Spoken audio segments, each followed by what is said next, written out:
So far in this chapter, we've been talking about user accounts and user privileges, the things that a user is or is not allowed to access on the Unix file system. Now I'd like us to talk about a special kind of Unix account, which is the root user. The root user is a super user account that can do absolutely anything on the Unix system. It can open any file, can run any program, can change any permissions. It's an all-powerful user that's not bound by the normal user permissions that we've been discussing so far.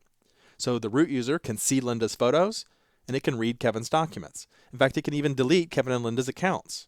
When Unix is first installed on a computer, it's this root user that exists before you've even created the user accounts. So as the root user, you would first create Kevin's account, give him a password, and then from then on we can log in as Kevin. Now on Mac OS X, you don't see that process happen because the Mac OS X installer does it for you.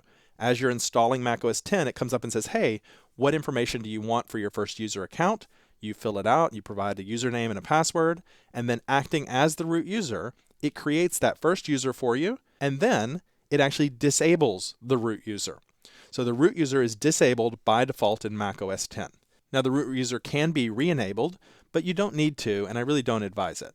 So why talk about it then? Well, it's an important Unix concept, and it's going to have implications in a lot of the things that we're going to do. And you may also read or hear references to it either in the man pages as you research information about different commands, or on blogs as you go out and continue learning about Unix after you leave this tutorial. You may even hear it in movies or TV shows where hackers talk about getting root, right, or having root access. That's what they're talking about. They're talking about becoming this all-powerful root user. And lastly, it's going to be important when we talk about sudo. Sudo is essentially a command that lets us temporarily take on those abilities of the root user. And we'll see how to do that in the next movie.